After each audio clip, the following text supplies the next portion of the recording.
Yes, sir.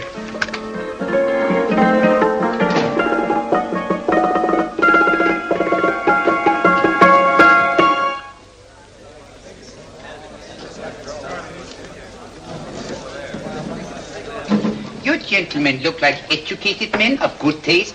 I have here some rare old first editions. Si le vieux vous embête. He's not bothering us. I'm interested in his books. Light beer. Oui, monsieur. Now here are the complete works of Wilhelm Shakespeare, an old German writer. We move tonight.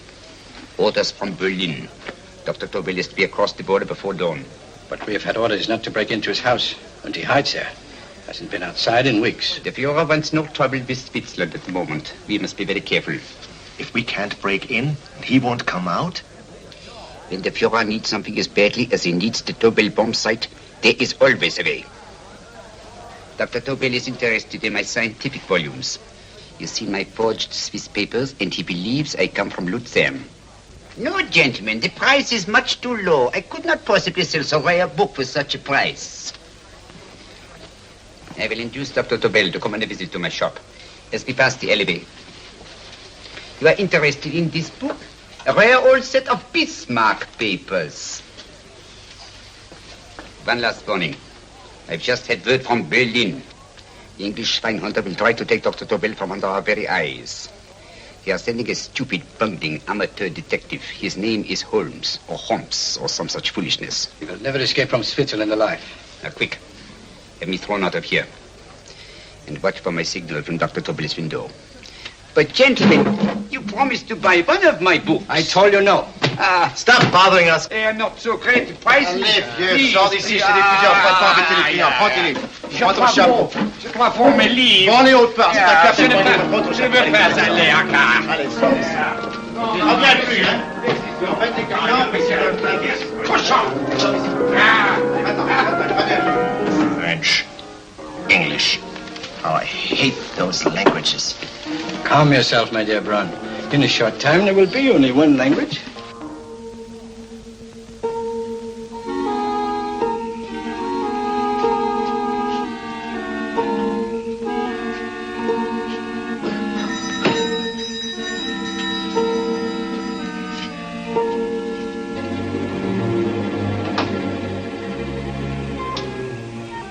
Good evening, Dr. Tobel.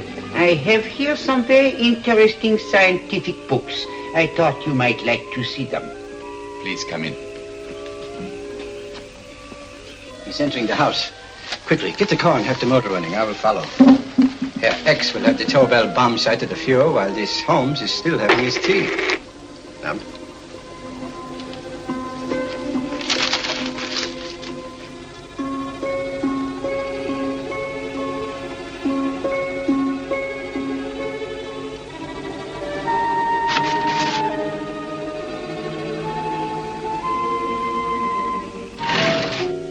What are you doing?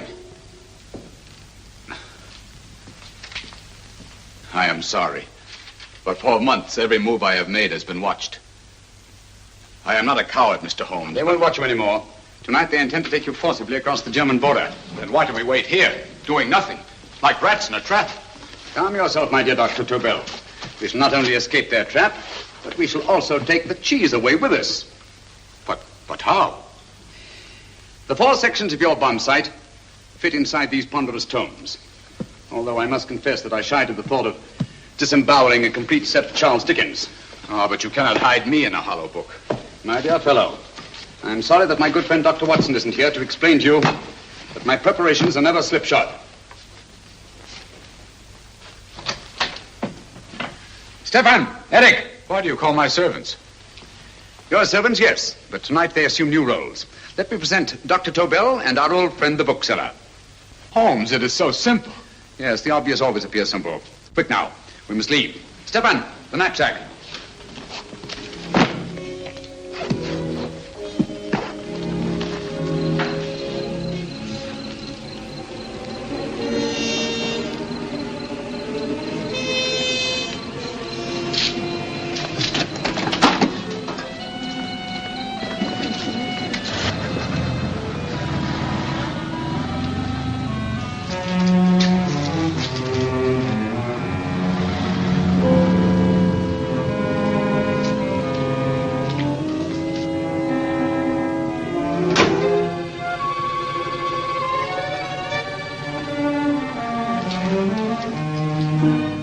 Stefan and Eric are proving excellent decoys. And the Gestapo has been fooled? Completely. Their servants are leading them into the next street. But what will happen to Stefan and Eric? Nothing, don't worry. I've taken care of that. The way is clear. Come on, quick.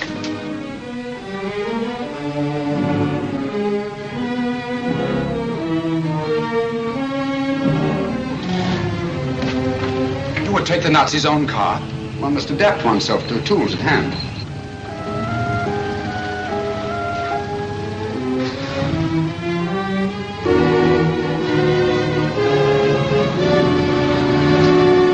And you think you made them believe you're a harmless old bookseller? Yes, I've always felt that a thorough knowledge of the classics might come in handy.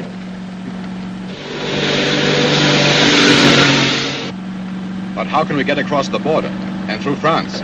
There's no need to get across. At this very moment, a Royal Air Force plane is waiting for us at a secret landing place.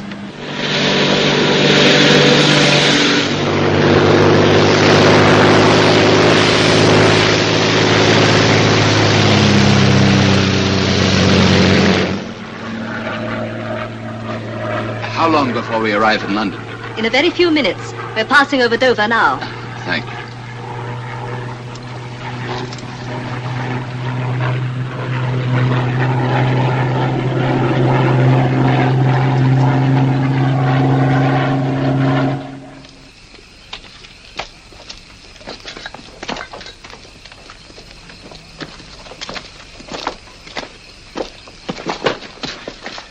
You'll have to get used to our London blackouts, Dr. Tobel.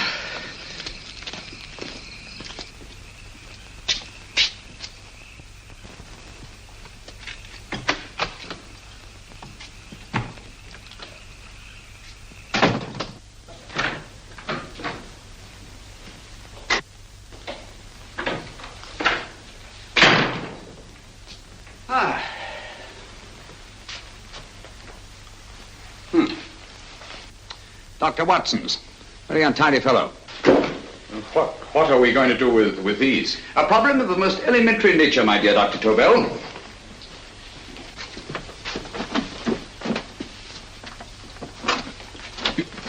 You are going to keep them here? I have always believed in the theory, originally projected by Edgar Allan Poe, the American writer, that the best place to hide anything is where everyone can see it. Yes, but... You will remember, no doubt, in Poe's story, The Purloined Letter. The missive in question was always in plain view.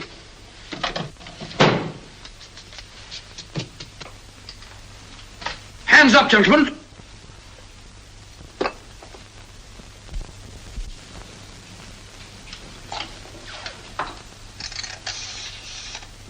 Scotland Yard, quick.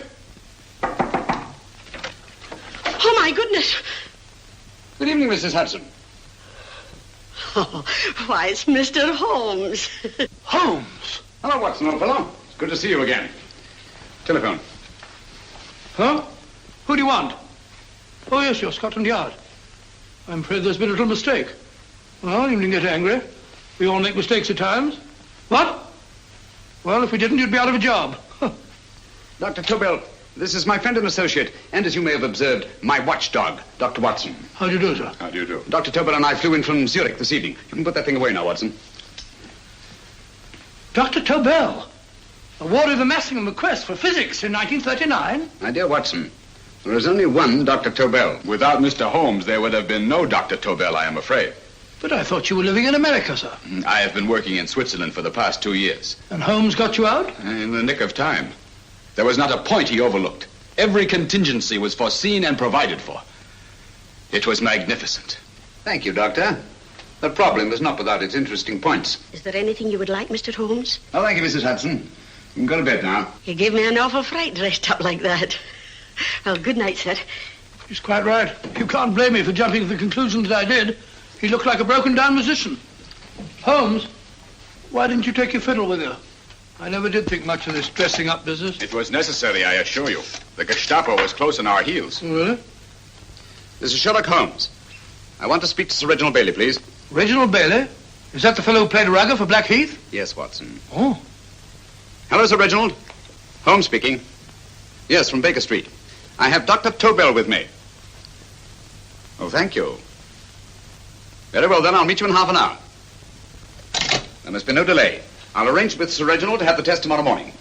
I suggest that only cabinet ministers and your best aviation experts be present. Naturally. Watson, I leave Dr. Tobel in your care. Give him a sedative. This has been a strenuous business, and he has a long day ahead of him again tomorrow. Certainly, Holmes, of course. He shall sleep in my bedroom. I'll keep watch till you return. Thank you. It is not necessary to guard me. I am quite safe now. Safe, Dr. Tobel?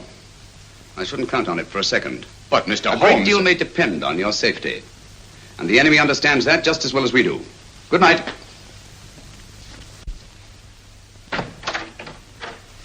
Keep alert, Watson. Yes, of course. A couple of these and you'll sleep peacefully through a blitz. Thank you. You'd better start undressing at once, or you'll find yourself fast asleep in the middle of taking off your trousers. Well, I'll sit over here and keep an eye on things. Oh, by the way, if you're nervous, call out.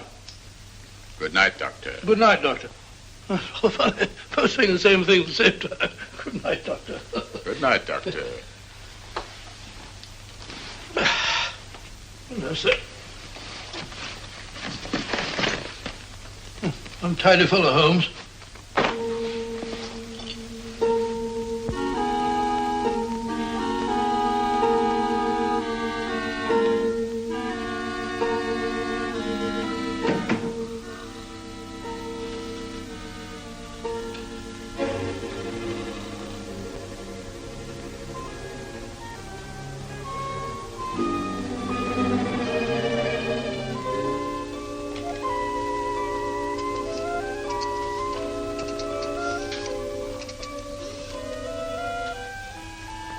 Hello?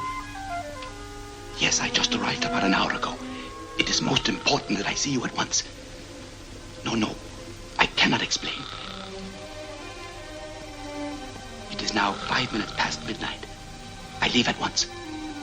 Goodbye.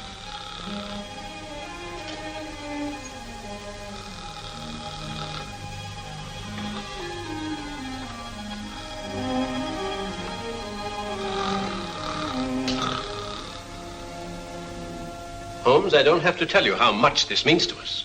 We shall know a great deal more about the bomb site after the demonstration, Sir Reginald. The War Office have a pretty good idea of the value of the Tobel bomb site, just as the Nazis have. However, if you'd care to place Dr. Tobel under the protection of Scotland Yard until tomorrow... No, that won't be necessary. I shall personally deliver Dr. Tobel to your representatives on Salisbury Plain in plenty of time for the demonstration. Thank you. Good night, Sir Reginald. Good night, Mr. Holmes.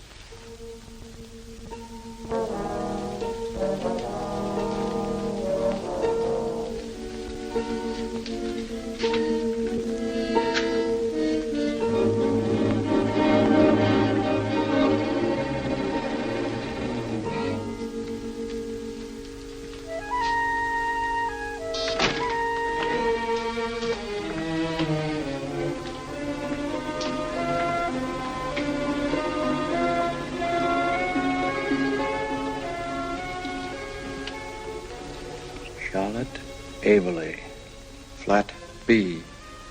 Right. Get the car ready. I'll wait here until he comes out.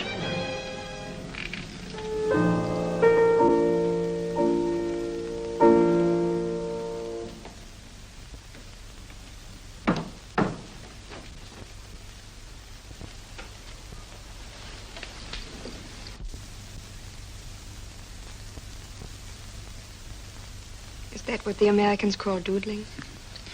It is more serious than you could possibly realize, Charlotte.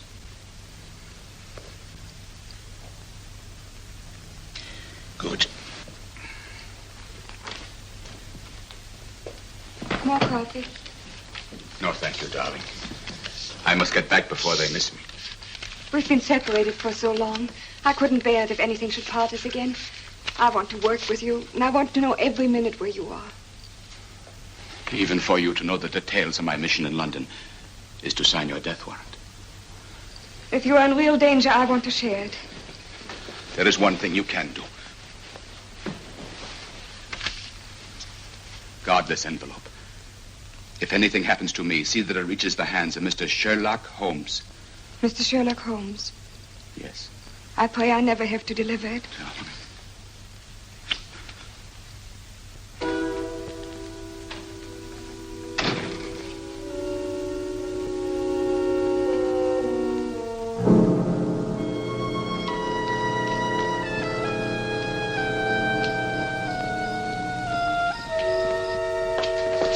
out! Help!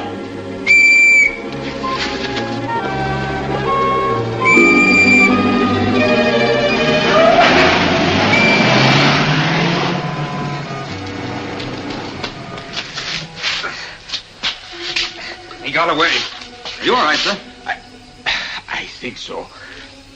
It must have been a robber. Since the blackout, those bodies have become quite a nuisance, sir. I say, you'd better come with me and have that fixed up. Thank you. Just lean on my arm, that's it.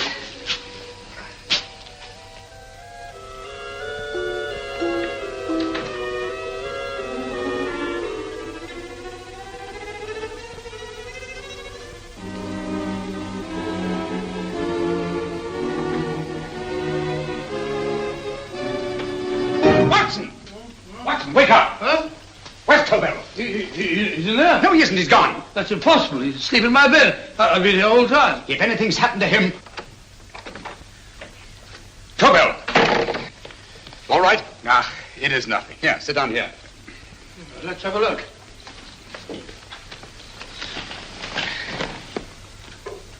Oh, it doesn't look too bad. Who patched you up? The police doctor? Yes. You look as if you'd been attacked. Obviously, my dear Watson. Dr. Tobel, do you suspect the woman of arranging the trap? Woman? What woman? She's blonde, 5'6", full-lipped, and very affectionate. Oh, really? You've known her for a long time. You were attacked after leaving her apartment. Holmes, how do you know this? The face powder on your coat tells me of her height and her affection for you. You held her close before departing. Steady, Holmes. It's all there for the trained eye to read, Watson. But look here, why couldn't he have been attacked on his way to the woman's apartment? The mark of a blow has erased some of the powder. Obviously, if the attack came first, the powder would have remained undisturbed. And the full lips? That was a guess. I never guess, Watson. You have rubbed the lipstick from your face with the handkerchief you now hold in your hand. And that amount of lipstick never came from a pair of thin lips. And the blonde hair? Good gracious me. Mr. Holmes, I am glad you are on my side. Well, in that case, you will desist from disobeying my orders and slipping out, while your bodyguard sleeps his watch away. It won't happen again, Holmes. I was sitting in front of the fire. All right, Watson, all right. I'm sorry. Now, can you describe your assailant? I never saw him. A great figure came at me in the dark.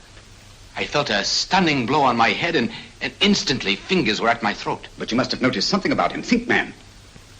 A thing of little consequence to you may mean a great deal to me. Wait a moment. There was one thing. Long fingers at my throat like steel. And then an odor. A heavy, drug-like odor. A drug? Opium? That is it. I am sure of it now.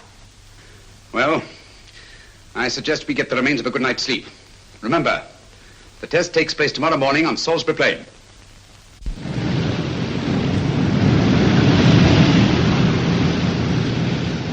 The principle of Dr. Tobel's device involves the use of 3 sonic beams. Is that right, sir? That appears to be it.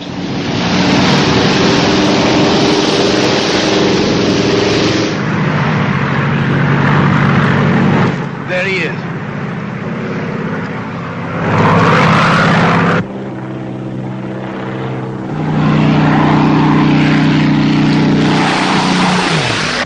We're on the course now, sir.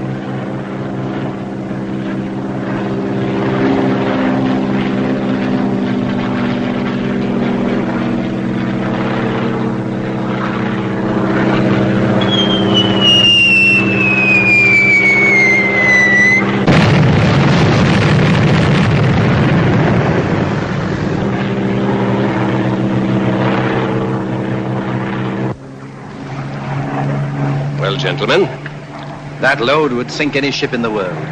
We must consider the possibility of good piloting and a lucky hit. I like to see another try of it. So would I. They want you to try again, sir. He is coming into position now, sir. We're on the course now, sir.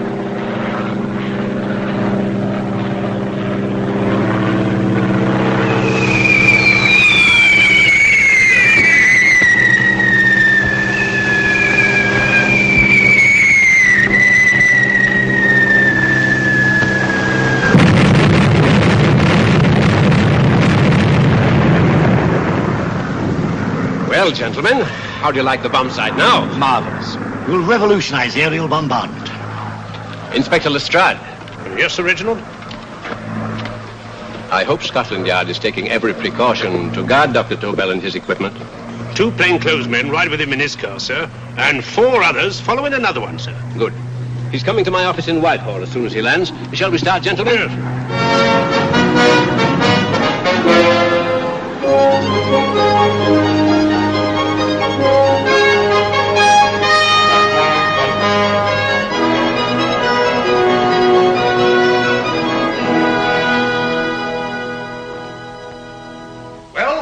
Here he is, gentlemen. Congratulations, sir. It was excellent. Amazing performance. It was magnificent, Dr. Tobel. Magnificent. I am glad we had such ideal conditions for the test. I wouldn't have believed it if I hadn't seen it myself. We've been through a lot, Holmes, but thank goodness he's safe now. You brought your apparatus with you? No, Sir Reginald. I did not. But why not? It must be lodged in the most impregnable vault in this building until we're ready to start manufacture. I have arranged for a little office of my own. I intend to supervise the manufacture myself. But you offered it to our government for our use. Everything Mr. Holmes has done has been with that idea in view. I still offer it to your government. But no one else will know the secrets involved. I have devised a plan to guard my invention. A plan as intricate as the bomb site itself. If you imagine for one moment... Please. I will not change my mind, Sir Reginald. I am taking the matter into my own hands.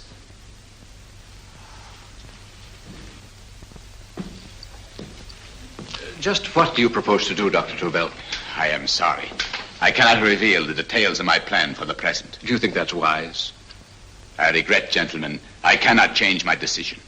I shall work independently. Can't you persuade him, Holmes? But supposing something should happen to you, Dr. Tobel. You know, there's already been one attempt on your life. And if Holmes' suspicions are right... What, Watson? There is no use discussing it, gentlemen. My mind is made up. Scotland Yard will redouble the guard about you, Doctor. In fact, we'll quadruple it. That is just what I do not wish done, Inspector. Huh? That would only draw attention to my activities. Good day, gentlemen.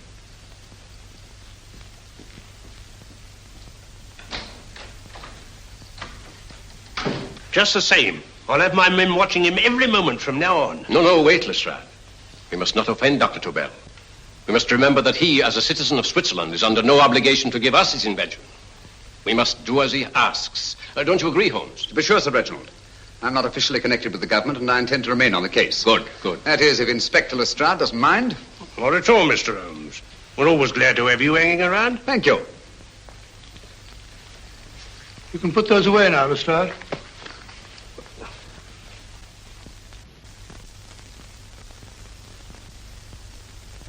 Hoffner, I am entrusting this to you because, first of all, you are a Swiss. And second, there is no doubt in my mind of your ability. I'm honored, Dr. Tobel. I have divided the mechanism of my invention into 4 units. Each is meaningless without the others. You have delivered the other 3? Yes. No one but myself knows the identity of the 4 scientists working on the 4 units. Their names are not even known to each other. I think I understand. From what you tell me, it will be easy to reproduce the unit assigned to me in any quantity you wish. I knew I could rely on you. I will get in touch with you as soon as I have made the rest of my arrangements. No. The back door, if you please, Professor Hoffner. Au revoir. Au revoir.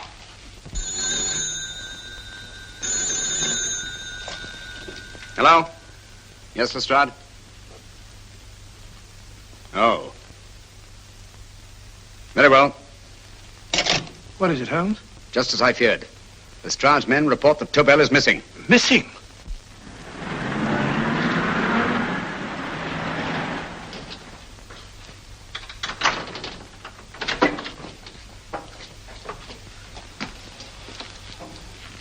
Gone. Yes, I was afraid of this. How long has he been missing? Practically since he walked out of your office yesterday. If you'd only given me the address of this place, I shouldn't have had to waste so much time finding it. Empty. The bomb site's gone. I didn't expect to find it here, Sir Reginald. This is a pretty mess. If you knew this was going to happen, why the devil didn't you do something about it? You can rely on Holmes implicitly, Sir Reginald. Tobel's gone, and heaven alone knows where. But it serves me right for listening to that crack-brained idea of his. He dismissed Lestrade's men and they went, leaving him here alone and unguarded. Holmes, if anything has happened to Tobel, if his invention falls into the hands of Germany, it will be a major disaster for England. Christmas wrapping. He did his Christmas shopping in plenty of time. Yes, curious. Do you notice anything, Holmes? Scent. Perfume. Yes, I noticed it the moment we entered the room.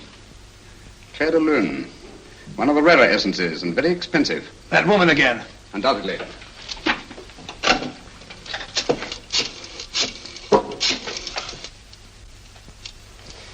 Give me Inspector Lestrade. Sherlock Holmes calling. So Holmes is finally stumped. First time I've heard him call for help. Call for help, indeed. He's only just beginning his investigation. Lestrade, this is Holmes. Check the records and trace a call made on my private telephone at Baker Street at approximately 12 o'clock on the night of Dr. Tobel's arrival in London. Finally stumped. Eh, Sir Reginald? Yes, Lestrade? Wait a minute. Charlotte, Aberley, 34, St. George's Street, flat B. Excellent, Lestrade. Thank you. Where is Dr. Tobel? I can't tell you. You mean you won't tell me? I don't know. How many Christmas packages did you take to him, Miss Aberley? 5. He dismantled his bomb site and packed the units in 4 other boxes. Is that correct? Pardon me. Hello? Yes? This is Miss Aberley. Why, someone must have stolen it. On Richmond Bypass. Yes. Yes, I'll arrange to have it removed. Yes, at once.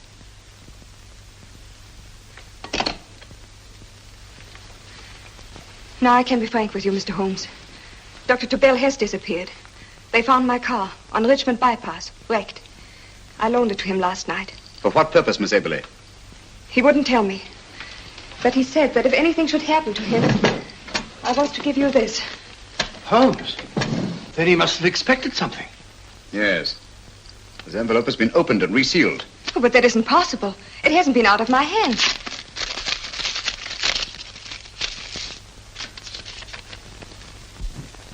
We meet again, Mr. Holmes. What? Why, that's not the message. It isn't even the same paper. I saw Dr. Tobel draw little sets of figures. What kind of figures?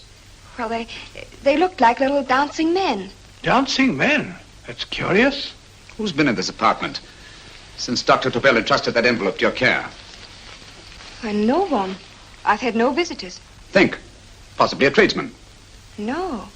Only the one for a few minutes. And that one? A workman. He came to fix my light switch. He couldn't have possibly... Did you send for him? Why, no.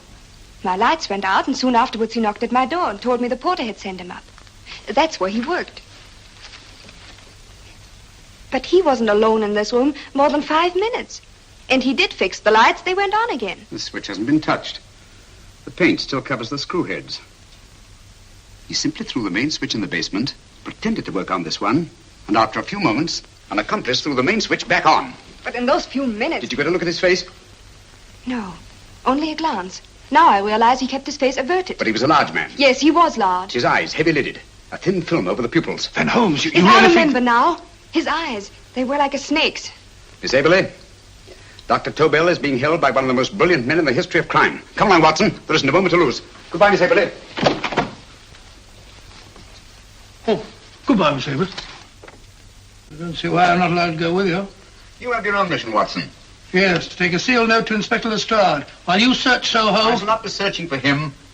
I shall permit him to find me in the character of a murderous Lascar once in his employ, and whom I may add is still in jail. Yes, but after all these years...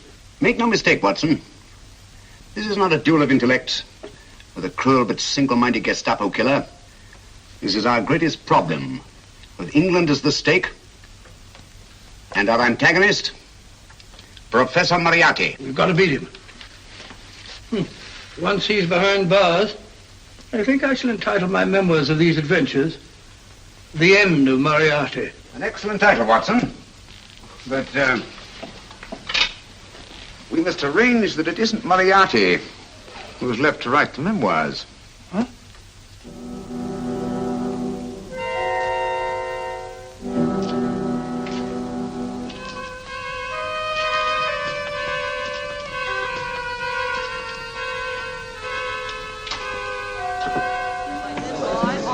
up she rises, I, up she rises early in the morning.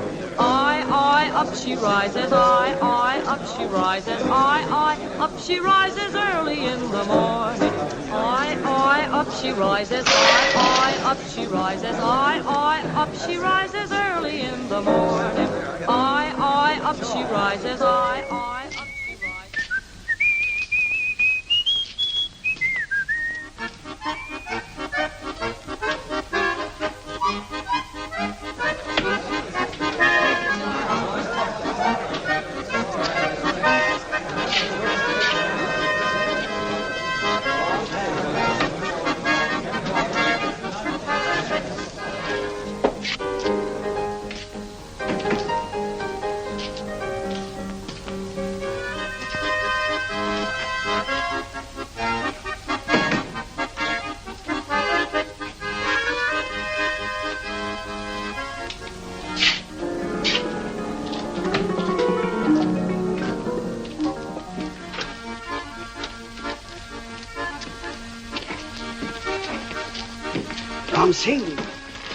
Ram Singh.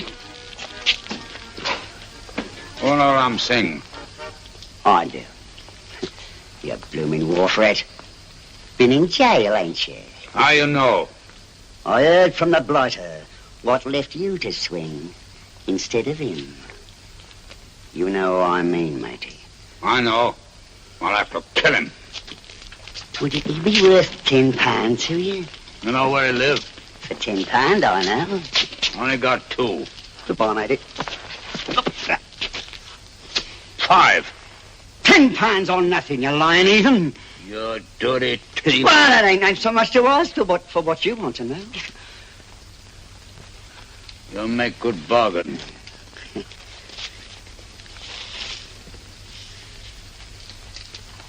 That does it. Well? You remember Angel's Court? Huh? Then follow your nose through the alley till you come to Jack Brady's carpenter shop. He can tell you where the blighter is at this very moment. You come too. Me? If you lie... All right, mister, I'll come along with you. Easy, matey, easy. Follow me. Please, Governor, I ain't had nothing to eat for 2 days. Please. Go away.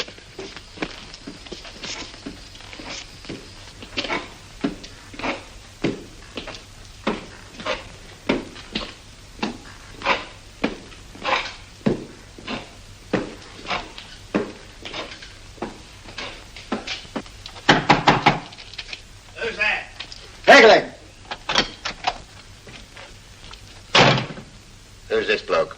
He's a bloodthirsty heathen, but there's good money to spend for information.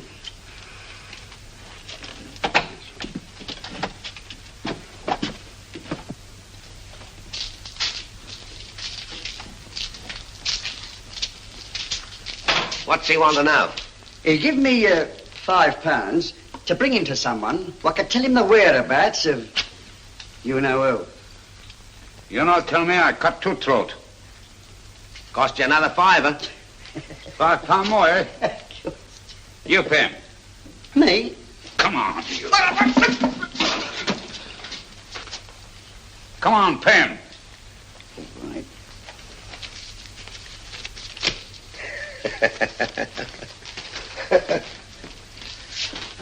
I'll tell you all right, I will. The truth, and that's a fact.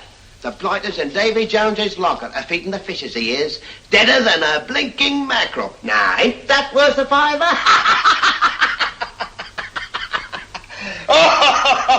I tell you he's alive. And I say he's been dead these many years. You lie! Easy there, Jack Brady. I would say you were wrong and Mr. Sherlock Holmes was correct. Good evening, Professor Moriarty. Welcome, Holmes. My men have instructions to bring anybody here who inquires for me. They haggle while I watch. An admirable disguise, by the way. It fooled them completely. Of course, it didn't fool me. I never intended that it should. I meant only that it should bring us face to face. Just like old times, eh? A battle of wits, of superior intellects. I may say I've been expecting you since I made off with your precious Dr. Tobel. And his code. Ah, yes, and his code. But valuable as your doctor and his code are to my business, I think my main interest in this affair is the chance it gives me to battle with you again.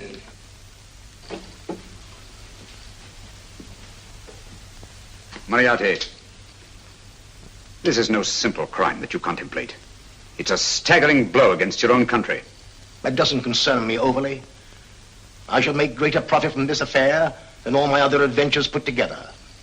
Then you refuse? Oh, most assuredly. In fact, I intend to ensure the success of this venture tonight by liquidating you, Mr. Holmes. I think that is the American phrase. Quite. You, the one man intelligent enough to stand in my way. A gun? Oh, come now. This is not the Professor Moriarty, the master criminal I once knew. A dock rat could do as much. Did you think I was going to shoot you, Mr. Holmes? Oh, dear me, no. This is simply to prevent a troublesome scene. I expected you and made full arrangements. You see, my good Mr. Holmes, these shelves lift out. And you will rest somewhat uncomfortably in the false bottom of this sea chest. My sailor friend, Jack Brady, goes to sea immediately. Once out of sight of land, he pushes the chest overboard. Time up. Perhaps your good friend, Dr. Watson, can entitle this adventure The End of Sherlock Holmes. He will be disappointed. He intended to call it The End of Professor Moriarty.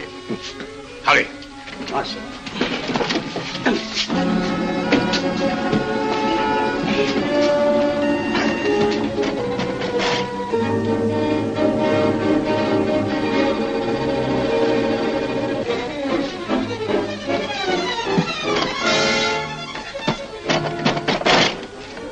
Brilliant man, Sherlock Holmes. Too bad he was honest. The one-legged man. He takes Mr. Holmes right to that carpenter shop. He knocks on the door. A man comes out and in they go. Thank you, George. We'll take over the watch. Good night, Dr. Holmes. Good night.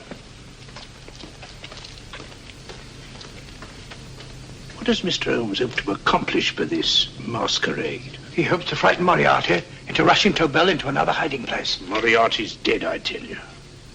Look out. Over here, quick.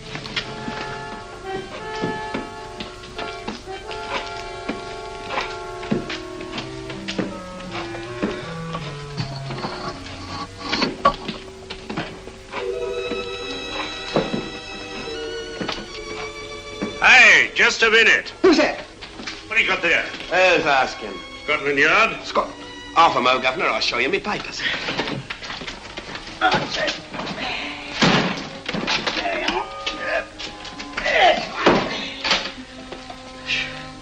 There you are, Governor. I'm Jack Brady, ship's carpenter. Shipping out tonight in a convoy. Destination unknown. Me pal here's up and me get me chest aboard. Make them open it, Mr. Yes, go on. All right, Governor. See for yourself. There's nothing here, Doctor. Just a couple of simple seafaring men. All right, get on with it. Thank you, Governor. Come on now. Easy does it. Right. Good night, your lordships. Told you it was a lot of nonsense. I don't understand. That thing was way a ton. Look at those men staggering. You've hit on something, Doctor. A few tools wouldn't take that much energy. We've just looked inside. On the top only, there might be a false bottom. Hey, you! You stop there! Stop or I'll shoot!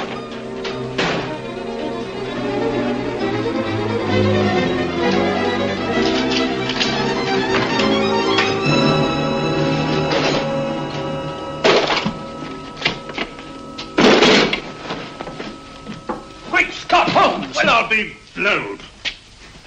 You're not hurt? No. Well, you needn't have yelled at them so abruptly. Huh? They dropped me on my head. Oh. Moriarty would have been delighted. So Professor Moriarty is alive? Alive and in possession of Dr. Tobel's code. No good going back. They've all gone. And what are you going to do? Well, first I'm going to wash this filthy stuff off my face. And I'm going to see Miss Eberly again. I've got to find some clue to the content of Dr. Tobel's message. Come on, quick. I only got one glimpse of the note while he was preparing it. He was seated at this desk. No, he was sitting on the couch when he wrote the message, but he sealed the envelope here. The message was written in ink with this pen? No, he used a pencil. This one. Thank you. Used this writing pad? Yes. Has it been used since? No. They should be here. They must be here. What, Mr. Holmes? The lead in this pencil is hard. Hard enough to make an impression on the coarse fibers of which this paper is made. The impressions at the moment are invisible. If we immerse this sheet in a solution of fluorescent salts, dry it, and then photograph it by ultraviolet light, the fibers broken by the writing will absorb less of the solution than other parts of the paper. Switch off the lights, Watson.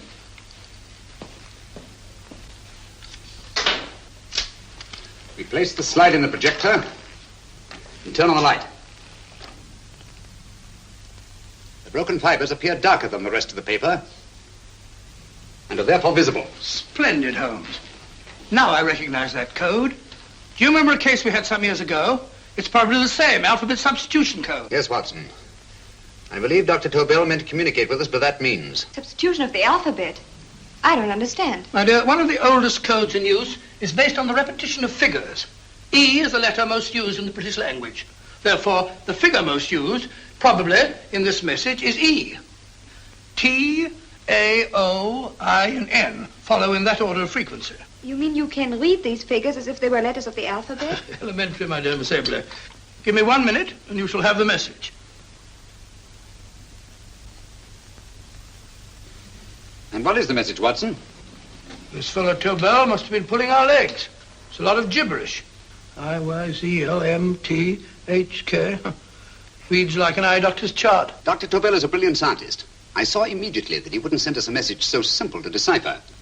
Neither would he affix these top figures without a meaning. Then it isn't the alphabet substitution code. Yes, it is, Watson, but with a very clever variation. You see, the 1, 2, 3 figures means that we skip letters in that order. In other words, observe, Watson. The first letter, which is I, skips 1 and becomes J. The second letter, Y, skips 2 and becomes A. And the third skips 3 and becomes C. J-A-C. J-A-C-O-B-D-U-R-R-E-R. Jacob Dürer, a Swiss scientist and friend of Dr. Tobel's. P-A-L-A-C-E-C-R-E-S.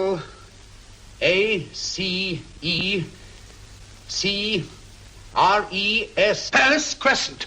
Right. I say, Holmes, this man Dürer must be important. Obviously, Watson. He must have some connection with the bomb site, or Tobel wouldn't have taken so much trouble to see that I got his name. Take down the rest of the message. J-O-S-E-P-H, Joseph. E-M-D-D-I-A-C. Number 4 doesn't make any sense. He must have used some other variations. 4 names and addresses.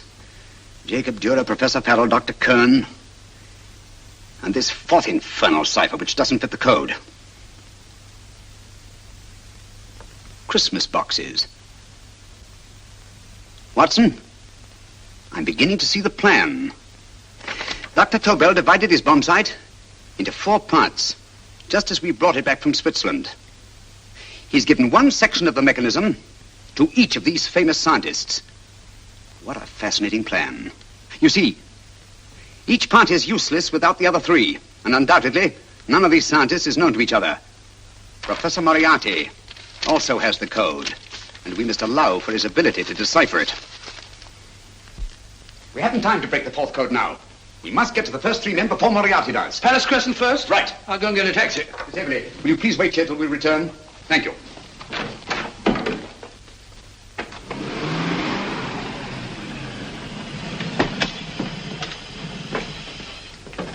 Here, where are you going, sir? Jacob Dürer live here? Yes, but there's been a bit of trouble, sir. You can't go in. Inspector Lestrade's orders. Oh. Here, just a minute, sir. That's Mr. Sherlock Holmes. Oh, very sorry, sir.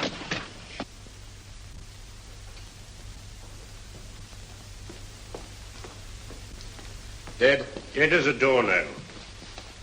Mr. Holmes, how did you know about this? The yard only heard 15 minutes ago. We better hurry, Holmes. There's still time to save Farrell and Kern. Too late, Watson. Now, this time, Farrell and Kern are dead, too. What? Deductions again, Mr. Holmes? Facts, Inspector. Oh, facts. But how do you know about them? Elementary, my dear Watson. This man has been dead for at least 2 hours. Moriarty isn't wasting any time. Hello? This is Lestrade. Put me on to McAtee. Oh, McAtee? Oh, this is Lestrade. Do you know anything about two men named... Farrell and Kern. Farrell and Kern? What, both of them? Oh.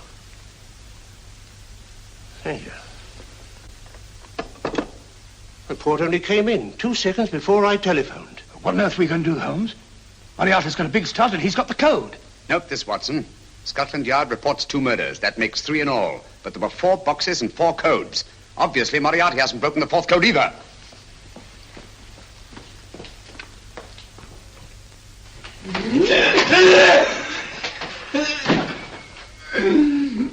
What is the name of the 4th man? I can't remember. What is the name of the 4th man? I have forgotten. What is the name of the 4th man? I don't know. I don't know. What is the name of the 4th man? I can't remember. What is the name of the 4th man? What is the name of the 4th man? Holmes, don't you realize what this means to England? We not only lose the Tobel bomb site ourselves, but Germany gets it. Coventry, Bath, Plymouth, London. Not to mention Norwich and Hull. All over again, but with 10 times the effect. Don't you suppose I realize that's Reginald? Don't you suppose I'd give my life to decode the last name of that message? Well, there must be some solution. Naturally, Watson. You needn't be rude. I need a drink. I'm all in. I can't think anymore. All these letters and figures whirling through my brain. It's all twisted round. Twisted round. Huh? That's it. That's what? Twisted around, you said. So simple, I never thought of it. Reverse the slide. You see, gentlemen? These figures are now identical with the first 3 names. In other words, all the figures of name number 4 are written backwards and read from right to left until we reverse the slide when they read correctly from left to right. Now, let's work on it. Pencil, Watson. But, why would Dr. Tobel want to reverse the figures of number 4? An added precaution, Lestrade, in case the cipher should fall into the wrong hands. Oh, quite a compliment to you, Mr. Holmes. I mean, Tobel taking for granted that you would recognize the difference. Thank you. Oh. F-R-E-D-E-R-I-C-K-H-O-F-F-N-E-R. Frederick Hoffner. S-L-O-A-N-E-S-Q-U. Sloane Square. We must leave at once. Wait a minute.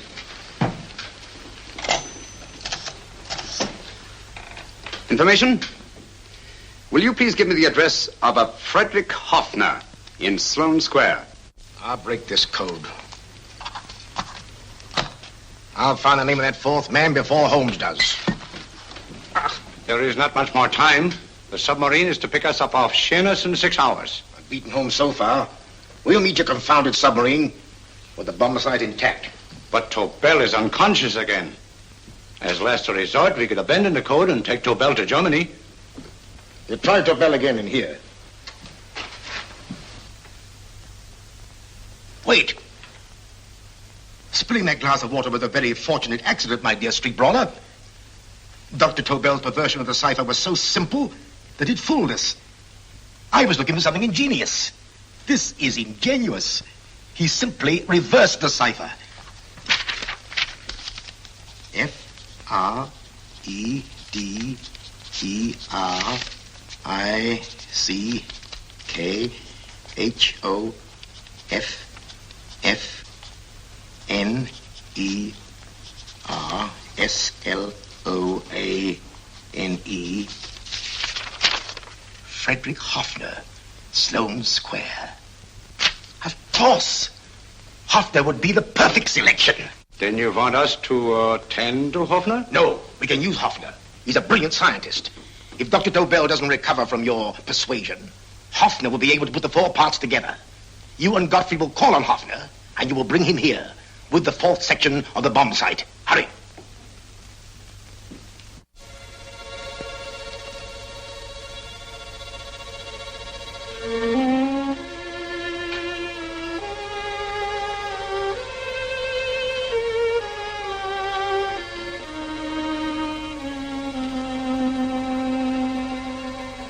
Put up your hands, Professor Hoffner.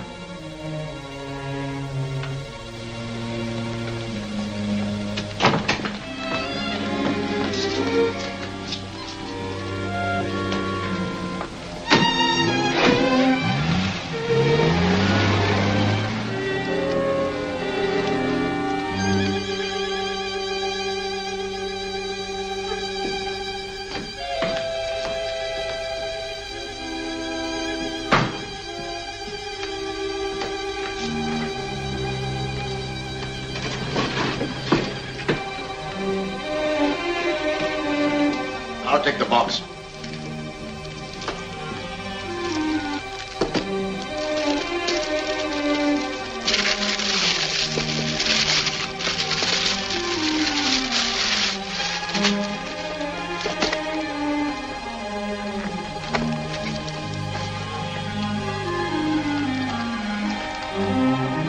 We meet again, Professor.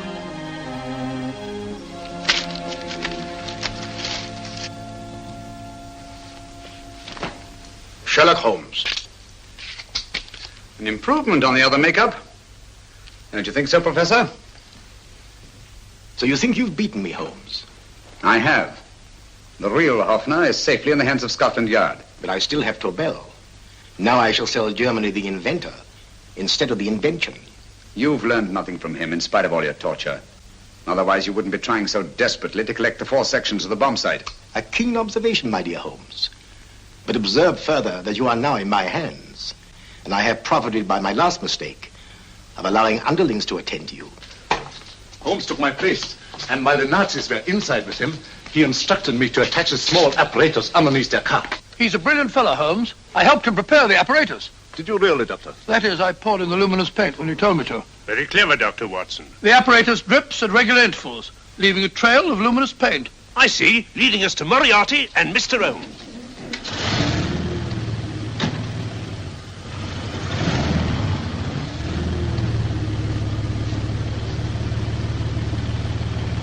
Why are you so confident, Professor? Only a suggestion.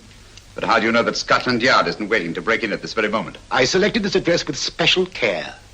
No one can find it, not even Scotland Yard. Relax, Mr. Holmes. There's no escape. I might suddenly dash to the window, break it open, and shout to a passerby. There are no passers-by. The glass in the window is unbreakable, and the room is soundproof. This is my stronghold, Holmes, equipped with all the modern conveniences of a successful man in my profession. Sit down.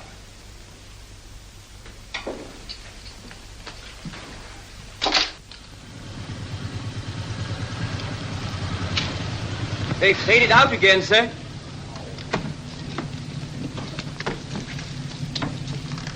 I don't understand, Lestrade. It stopped, and then it started, and now it stopped again. Maybe the apparatus broke down. Oh, a suggestion, gentlemen. At a crossroad back there, a car might have gone over the spots of paint, picked some up on the tires, and left this false trail. That's just what I was about to suggest myself. Very well, we'll try it.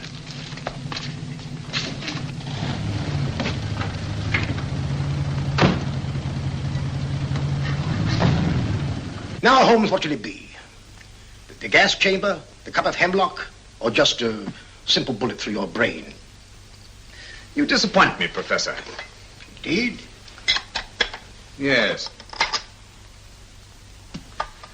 Somehow I always thought that in the end, you'd prove to be just an ordinary cutthroat.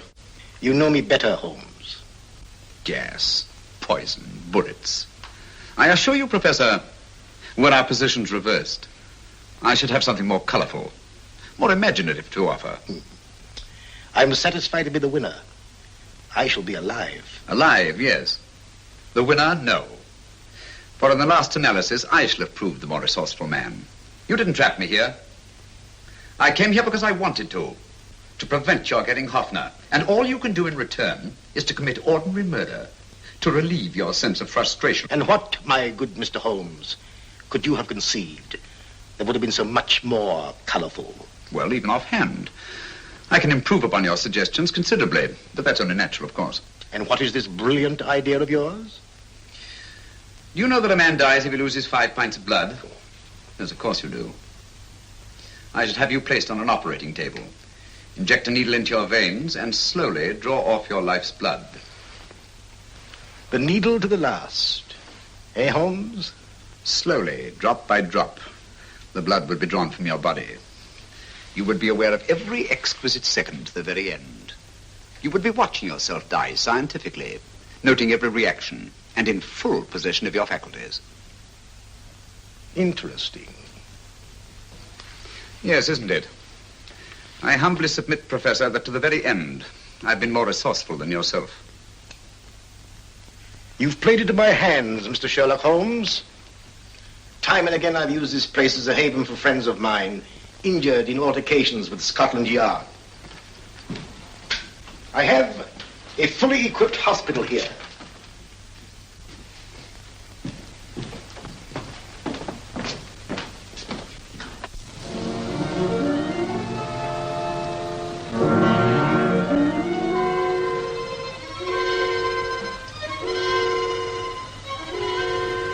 The trail goes this way, Inspector.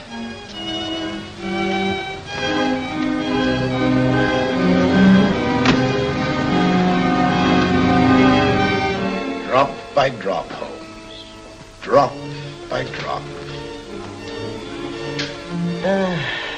In a way, I'm almost sorry. You were a stimulating influence to me. But it was obvious that I should win in the end. Only a matter of moments now. Take Tobel down to the boat. Stop the engine.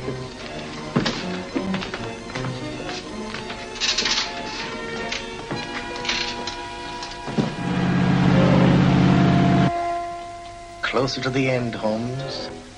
Closer and closer. Each second, a few more drops leave your desiccated body. And you can feel them, can't you? You're perfectly conscious, aren't you, Holmes? I shall be conscious long after you're dead, Moriarty. Ha! Still the same old swaggering, conceited Sherlock Holmes.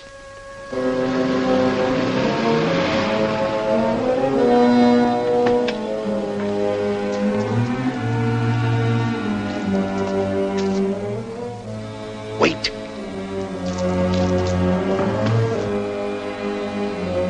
If Moriarty hears a shot, he'll kill Holmes. You keep an eye on the boat. Don't make a move till Dr. Watson and I get inside. Understand? You wait here, Professor Hoffner. Come on, Doctor.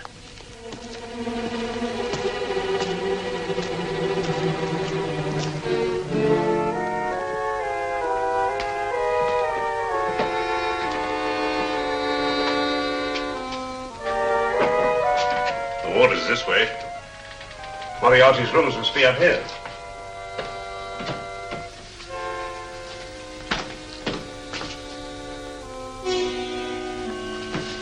I can't wait any longer, Holmes.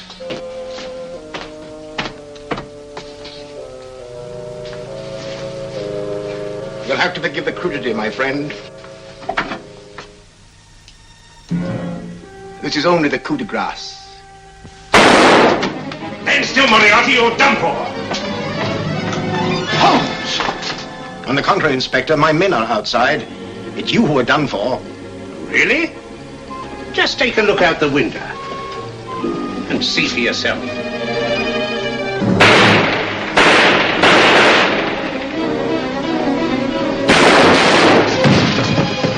He'll try to get to the speedboat. Yes, he won't go without Tobel. Come on.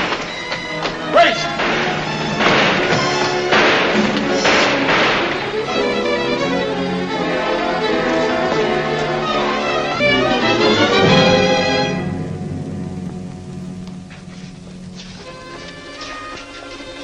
Here's Dr. Tobel, Inspector. He ain't too badly hurt. Thank heavens for that. Look after him, will you, Hoffner? I'll take him to the car.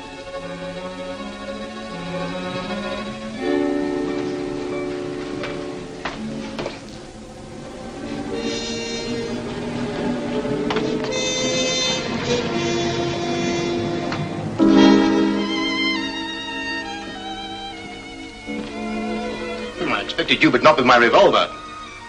You realize, of course, when I was brought into the room blindfolded, that I heard the mechanism of this door? Of course. And yet, knowing that I'd heard it, you planned this way of escape. Not very flattering to me. Suicide, my dear Professor. Not at all, my dear Holmes. You see, this is not an ordinary passageway. Oh, my mistake. It has been as equally well prepared as the rest of my humble quarters. I have a trap set, electric eye principle. My passing through will break the beam and automatically open a highly deceptive trap door. Behind me, of course, my pursuer, meaning you, my dear Holmes, will then be plunged 60 feet into the sewers below. Holmes!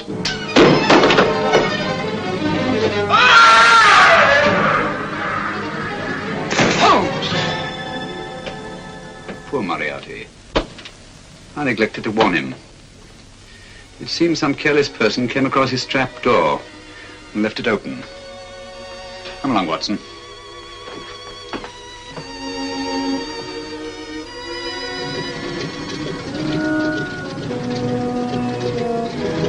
Germany wanted the Tobel bomb site. We'll send her thousands of them in RAF planes. Yes. Thanks to Mr. Sherlock Holmes and to Mrs. Tobel. And of course, Inspector Lestrade. Oh, that's all right, miss.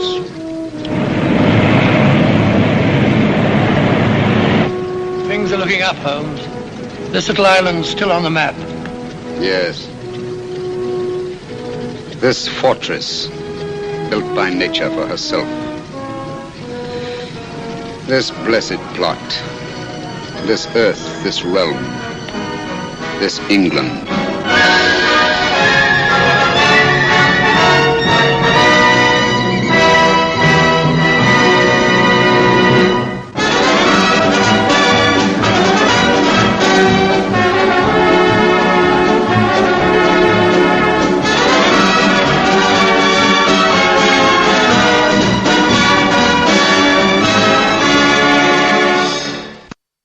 Movie analysis.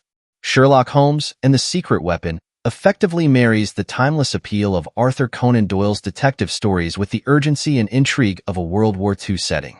Basil Rathbone's portrayal of Holmes captures the detective's sharp intellect and relentless pursuit of justice, while Nigel Bruce's Dr. Watson provides a loyal and often humorous counterbalance. The film's direction by Roy William Neill ensures a brisk pace and maintains suspense throughout. The use of wartime elements, such as the secret bomb site and the threat of Nazi agents, provides a fresh and relevant twist on the classic detective formula. The film's climactic showdown in the bell tower is particularly noteworthy, adding a dramatic and visually striking conclusion to the narrative. Detailed commentary. Film's impact and legacy. Sherlock Holmes and the Secret Weapon stands out not only as a significant entry in the Holmes series, but also as an important cultural artifact of its time. The film reflects the anxieties and aspirations of a world at war, using the familiar figure of Sherlock Holmes to address contemporary issues of espionage and technological advancement. This blending of timeless detective fiction with modern concerns helped to maintain the relevance of Doyle's characters and stories during a turbulent period. Character analysis. Sherlock Holmes, Basil Rathbone's Holmes, is characterized by his razor-sharp intellect, meticulous attention to detail, and unflappable demeanor. His performance is often credited with defining the character for a generation of audiences, blending the classic traits of the literary Holmes with a more dynamic and action-oriented approach suited to film. Dr. John Watson, Nigel Bruce's Watson, while more bumbling and comedic than Doyle's original creation, serves as an everyman figure, grounding the story and making Holmes' brilliance all the more striking. His loyalty and good-natured humor provide a perfect foil to Holmes' intense and often aloof personality. Professor Moriarty, Lionel Atwell's Moriarty, is a sophisticated and menacing villain, embodying the archetypal criminal mastermind. His interactions with Holmes are charged with intellectual rivalry, enhancing the film's dramatic tension. Cinematic techniques, lighting, and cinematography. The film employs classic noir techniques, using shadows and dramatic lighting to create a sense of mystery and suspense. This visual style not only enhances the mood, but also underscores the themes of secrecy and danger that permeate the story. Set design. The detailed sets, from Holmes' iconic Baker Street residence to the dark, foreboding locations of espionage activities, provide a rich and immersive backdrop for the action. These settings help to transport viewers into the world of wartime London. Music and sound. The film's score, composed by Frank Skinner, complements the on-screen action with suspenseful and evocative music. The sound design, including the use of silence and sudden noises, heightens the tension and drama. Historical context. Released in 1943, Sherlock Holmes and the Secret Weapon reflects the global conflict of World War II. The incorporation of wartime elements, such as the bomb sight and the threat of Nazi spies, makes the film not just an adventure story but also a piece of wartime propaganda. It underscores the importance of intelligence and innovation in the war effort, mirroring the real-world contributions of scientists and spies during this period. Influence on the genre. This film, along with the other entries in the Rathbone Bruce series, played a significant role in shaping the detective genre in cinema. The portrayal of Holmes as a master detective and a wartime hero set a precedent for future adaptations, influencing how the character would be depicted in various media for decades to come. Legacy. Sherlock Holmes and the Secret Weapon remains a beloved classic, appreciated by both fans of Sherlock Holmes and enthusiasts of vintage cinema. Its successful blending of detective fiction with wartime themes helped to ensure the enduring popularity of Sherlock Holmes as a cultural icon. The film's influence can be seen in later adaptations and its continued presence in popular culture, making it a significant piece of cinematic history. By exploring these aspects, we gain a comprehensive understanding of why Sherlock Holmes and the Secret Weapon continues to captivate audiences and maintain its place as a cherished entry in the Sherlock Holmes film canon.